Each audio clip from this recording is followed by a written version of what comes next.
नेपाल में स्थित पशुपतिनाथ मंदिर के हैरान कर देने वाले रहस्य।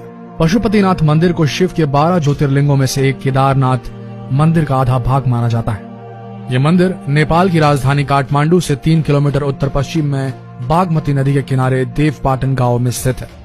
नेपाल की पावन भूमि आध्यात्म की सुगंध से सराबोर है। ये जगह पूरी तरह से जिंदगी के आध्यात्मिक पहलुओं से जुड़ी है। नेपाल का पशुपतिनाथ मंदिर ऐसा ही एक स्थान है जिसके विषय में ये माना जाता है कि आज भी इसमें भगवान शिव विराजमान है। आमतौर पर शिव मंदिर में एक मुंह वाला शिवलिंग देखा जाता है, लेकिन पशुपतिनाथ मंदिर में विराजमान शिवलिंग एक नहीं बल्कि 3 मुंह वाला शिवलिंग है। क्या आपने कभी सोचा है कि आखिर पशुपतिनाथ मंदिर में स्थित शिवलिंग ऐसा क्यों है?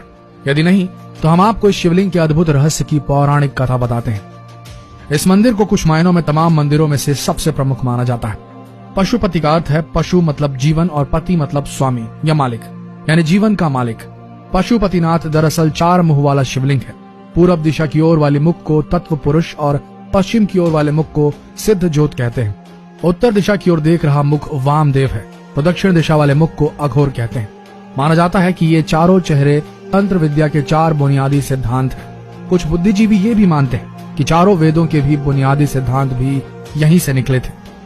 माना जाता है कि ये शिवलिंग वेद लिखे जाने के पहले से ही स्थापित हो गया था। पौराणिक कथाओं के अनुसार जब महाभारत के युद्ध में पांडवों द्वारा अपने से रिश्तेदारों का खून बहाया गया, तब अपने ही भाइयों के वध करने की वजह से पांडव बहुत दुखी थे। उन्होंने अपने भाई और सगे संबंधियों को मारा था। इसे गोत्र वध कहते हैं। उन्हें अपनी करनी पर पछतावा था। वह इसका निवारण करना चाहते थे। तब भगवान कृष्ण ने पांडवों को इस गोत्र के दोष से मुक्ति के लिए शिव की शरण में जाने को कहा था। ये सुनकर पांडव शिव की खोज में निकल पड़े थे। शिव नहीं चाहते थे कि उनसे जो जघन्य अपराध हुआ है उसे उनको इतनी आसानी से मुक्ति मिल जाए, इसलिए पांडवों को अपने पास देखकर उन्होंने एक बैल का रूप धारण कर लिया था और वहां से भागने की कोशिश करने लगे थे, जिसे पांडव समझ गए और वे उनको पकड़ने की कोशिश करने लगे। इस भागादौड़ी के कारण शिव जमीन में लुप्त हो गए। फिर जब वो फिर बाहर निकले तब उनका शरीर 4 भागों में बंट गया। कहते हैं कि तब से ही शिव के इस 4 मुख वाले शिवलिंग का अस्तित्व हुआ। विश्व में 2 पशुपतिनाथ मंदिर प्रसिद्ध हैं, एक नेपाल के काठमांडू का और दूसरा भारत के मंदसौर का।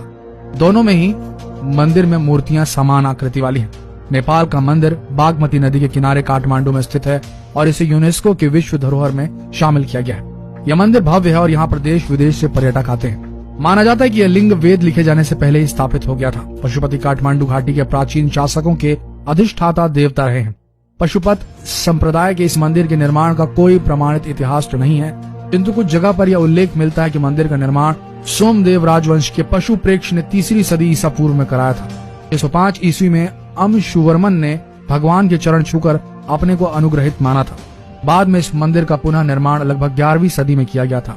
दीमक की वजह से मंदिर को बहुत नुकसान हुआ, जिसके कारण लगभग 17वीं सदी में इसका पुनर्निर्माण किया गया।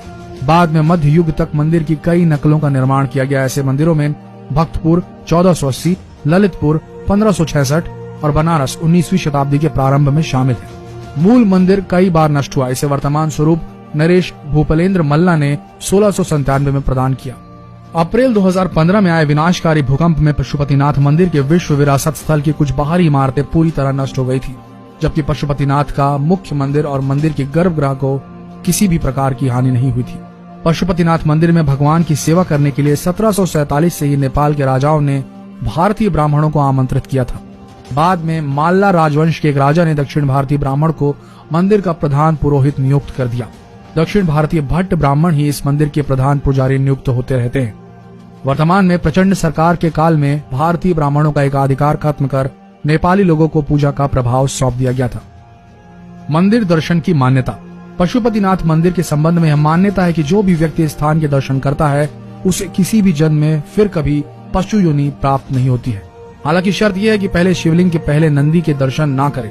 यदि वो ऐसा करता है तो फिर अगले जन्म में उसे पशु बनना पड़ता है। मंदिर की महिमा के बारे में आसपास के लोगों से आप काफी कहानियां भी सुन सकते हैं।